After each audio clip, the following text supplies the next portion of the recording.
لباس کیسا ہو اور کتنا ہو، کب، کیوں اور کیسے، اخلاق، تہذیب، وقت، موسم اور حالات اور موقع کی مناسبت سے خود ہی کرنے کا فیصلہ ہے۔ اگر کہ آپ نے القرآن نہیں پڑھنا یا نہیں ماننا، یا آپ اس کے ماننے والے نہیں ہیں، قرآن تو کہتا ہے کہ لباس اللہ نے دیا ہے، اور وہ کہتا ہے کہ لباس ڈھال بھی ہے، موسم کی سردی گرمی سے بچاتا ہے اور دشمن کی سردی گرمی سے بھی۔ لباس کی نوعیت پر منحصر ہے۔ وہ فرماتا ہے لباس زینت بھی ہے، یعنی آپ کو حسین بھی دکھاتا ہے اور آپ کے ان خد و خال کی حفاظت کرتا ہے جو خواہ مخواہ کسی کو آپ کے لیے خطرہ بناتے ہیں۔ آپ کے خد و خال کے عیب بھی چھپاتا ہے، آپ کی سفید پوشی بھی ڈھانپتا ہے۔ اب زمانہ مختلف قسم کا ہے، شاید پہلے بھی کچھ اسی طرح کا ہو، کہیں مناسب اور کہیں غیر مناسب پہناوا، یعنی کم لباسی کا رجحان، مگر دکھتا کم تھا۔ بس سننے میں آتا تھا کہ کچھ لوگ ایسا ویسا لباس بھی پہنتے ہیں جس میں چھپتے کم ہیں اور دکھتے زیادہ ہیں۔ ایسی تقریبوں کے آپ مہمان نہ ہوں تو معلومات آتی جاتی ہیں، کبھی یقین آتا ہے کبھی نہیں آتا۔ خیر، شاید ایسا ہی ہوتا ہے کہ گزرا وقت بہتر یا بہترین لگتا ہے۔ ویسے شاید کی تو لمبی گردان ہے، مگر جو آج ہو رہا ہے اس کا کیا؟ وہ تو کھلے بندوں دکھ بھی رہا ہے اور خوب دکھ رہا ہے، کوئی نہ قید، نہ شرم، نہ فکر۔ لباس نہ ہی ڈھال ہے، کیونکہ زیادہ تر لڑائی تو ڈرون سے ہو رہی ہے، یعنی بندہ غائب۔ موسم تو یقیناً ہم بزرگوں یا درویشوں کے لیے سختی اور نرمی لاتا ہے نا، ہم اوڑھ پہن کر بیٹھ جاتے ہیں اور بدھوؤں کی طرح۔ ایسا میں نے نہیں کہا، ایسے تو نوجوان کہتے ہیں، یا جو ہم میں سے نوجوان بنتے ہیں وہ کہتے ہیں۔ جب القرآن نازل ہو رہا تھا تو آپ کتنے سال کی تھی؟ یا آپ کے پاس کوئی ڈھنگ کا پہننے کا کپڑا نہیں ہے؟ زمانے کے ساتھ چلنا چاہیے، یہی پکار ہے۔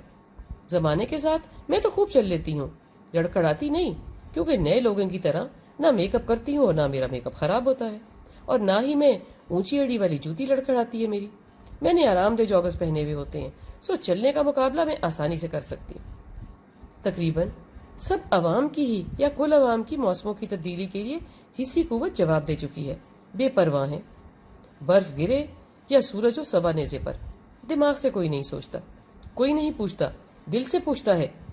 پوچھتا بھی نہیں ہے شاید، بلکہ یقیناً دل کو بتاتا ہے کہ کب کتنا لباس اور کم کرنا ہے۔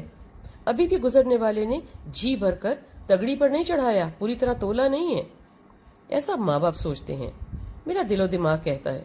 ویسے بیٹیوں کے بارے میں باپ ایسا نہیں کہتے اور سوچتے، ماں کو ہی شاید اللہ پر، خود پر اور بچیوں پر یقین نہیں رہا۔ ان کی بلا سے بھلے بچیاں بیچ سڑک کے نوچتی جائیں، استغفر اللہ، یا شاید اتنی دور کی سوچ نہ ہی آتی ہو۔ چلو، مگر نزدیک کی سوچ تو آنی چاہیے نا، کہ کیا ہونے چلا ہے اور کیا ہو رہا ہے۔ بچے بچیاں غریب گھر کے ہوں یا امیر گھر کے، ایک عمر تک ماں باپ کے خرچے تلے ہی ہوتے ہیں۔ ویسے کسی بھی معاشرے اور تہذیب کے بچے ایک عمر تک ماں باپ کی اجازت اور دولت کے نیچے ہی پروان چڑھتے ہیں۔ ہم ان کو جیسا چاہیں پروان چڑھائیں، جو پہنائیں، جو کھلائیں۔ ہماری کوتاہیاں اور ڈھیل چند وقت بعد ہمارے ہی گلے پڑ جاتی ہے، اور ہمارے ہی خرچے پر، وقت پر اور طاقت پر۔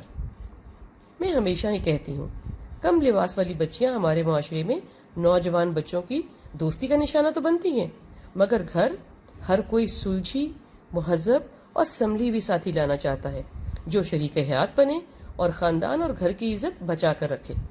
کوئی چنچل دوشیزہ کسی کو بھا بھی جائے تو خود کی بچیوں کو باپ ویسا نہیں بنانا چاہتا جو سب کی نظروں کا شکار بن جائے۔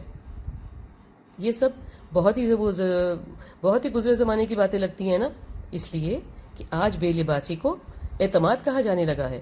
اعتماد تو خود کی سمجھ اور عقل کا نام ہے، اریاں گوشت اور ہڈیوں کا نہیں۔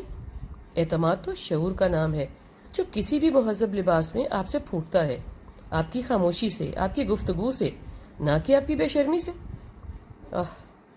کیا وقت آن پڑا ہے، بات بھی نہیں کر سکتے، مجبور ہیں اوف اللہ، چپ بھی نہیں رہ سکتے۔